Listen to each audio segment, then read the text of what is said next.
For most people, the hardest part about getting a new job is the salary negotiations. When they ask you that classic question, what sort of salary expectations do you have? You panic, you freeze, and the funny part is you most likely already answered that question when you filled out the job application. Most people know what they're supposed to do in the job interview, but when it comes down to it in that moment, they don't know what to say. So today, I'm serving up some exact phrases you can use to ace these situations. So feel free to get out your notes, copy and paste this if you want. It's been a minute since I've done one of these videos, so stick with me. I'm trying to keep it short, to the point, and value added. And as always, take everything with a grain of salt. So first, we're going to discuss the golden rule of salary negotiation, and then I'll give you some exact phrases, as well as show you some common techniques that companies try and use to lowball and pressure employees into taking less than worthy offers. So number one, the golden rule: never be the first one to say your number. Seriously, don't do it. It's like playing a game of chicken. You want the company to say their number first, and then you'll be in a better position to negotiate. Starting point is everything. Picture this: you throw out your number first, and you think that's fair, but the employer was actually ready to pay you more. Congratulations, you probably just lowballed yourself. And similarly, on the flip side, you can even price yourself out by giving too high a number first. Now, some people might think, well, yeah, if you price yourself out first, at least then you know and you're not wasting everyone's time. And that's not necessarily true.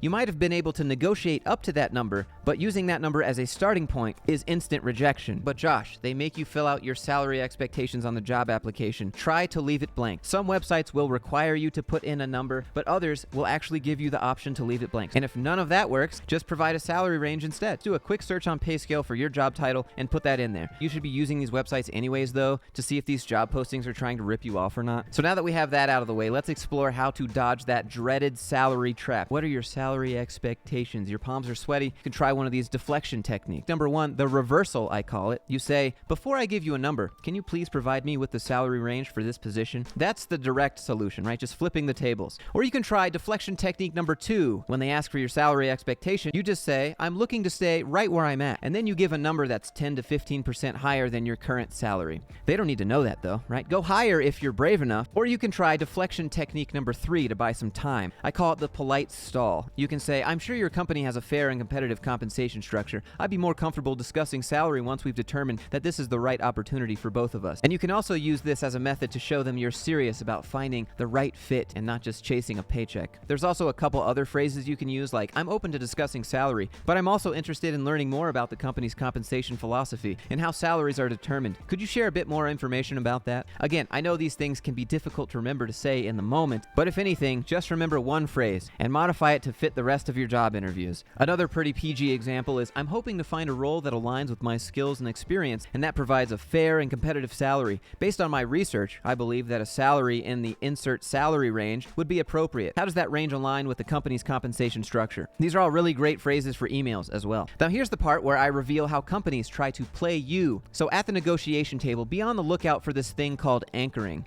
If you've ever been to a pawn shop or a car dealership, it's a tactic that they use there as well. Essentially, it's where the employer sets a low starting salary as the anchor and then makes small concessions during negotiation, leading the employee to believe that they've made significant gains, but they let you do that on purpose and you played yourself. Now, I know I'm going to get some comments that say, Josh, what about when they ask for your previous salary history? I know it's silly. Some employers actually think what your previous company valued you at was important, as if it matters to this new position and this new role. It's just a way to gaslight employees, really. Your value as an employee is not determined by what one company offered you. But I know some of you are going to get that question anyways. You can say, I prefer not to disclose my previous salary, but based on my research and experience, I believe a fair salary for this position would be in the range of X to Y. If they try the whole, we need to know your previous salary to determine whether we can make you an offer, your response can be, I understand, but I would like to focus on the salary range for this position based on the responsibilities and expectations at this company. Is there a salary range for this position that we can discuss? Another more manipulative, malicious question you might get from a hiring manager: we need to know your previous salary to make sure we're not offering you less than what you're currently making. Your response can be, I appreciate that, but I'm hoping to negotiate based on the value I bring to the company and the market rate for this position. That's kind of just how you have to be with it. But here's the thing. I want you to realize that this question is also illegal in 25 states, and even our Commonwealth friend, Puerto Rico. And I'm aware other countries have different laws, but there is no benefit to the employee disclosing what they made at their previous job, ever. Next, I'm going to tell you about some slimy things that companies can do to pressure employees into signing the job offer quicker than they would want to. For example, they may create a sense of urgency by implying that the offer won't be available for that long or that other candidates are being considered. This is all part of the game for them. In addition to creating a sense of urgency, companies may also offer incentives. This can include bonuses, stock options, or other perks that are only available if the employee signs the offer quickly.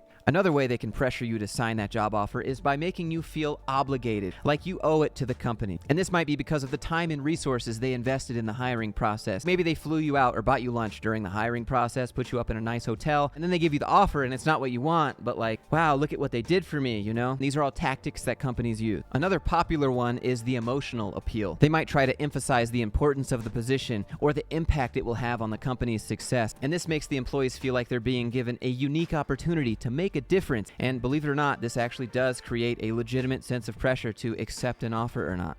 It sounds cheesy, but in the moment, after they've done all those things for you, that might be enough to get you to sign that offer that you shouldn't have signed. Or they might do the classic take it or leave it proposition. And they might say something like, we believe our offers are fair and competitive. Some people like that, some people don't.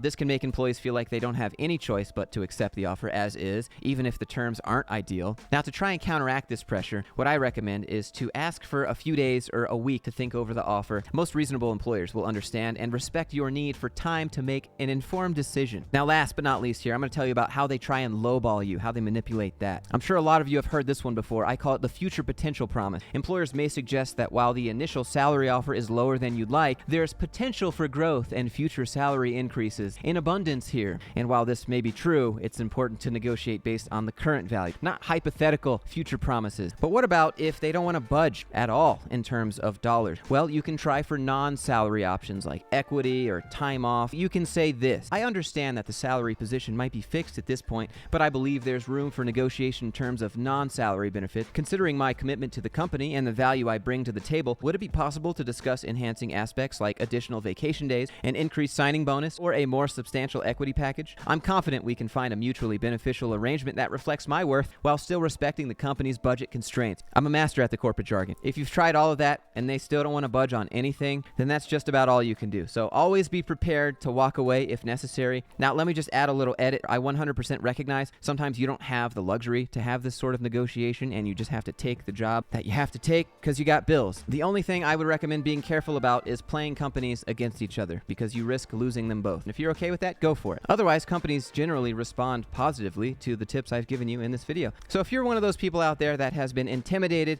by the salary negotiation and you just don't know what the right words to use are, well, I hope this video has been valuable to you. It's something different for me and I quite enjoyed it. And if you did as well, click that like button, click that subscribe button, leave a comment, let me know what you think. Let me know if there are other topics you'd like me to cover when it comes to negotiations or applying to jobs. Email, Discord, Instagram. Again, if this video helped you, maybe consider supporting the channel. I have a Patreon down in the description. If you're interested, you can check that out. Having said all that, I hope everyone's doing well, and I'll see you in the next one.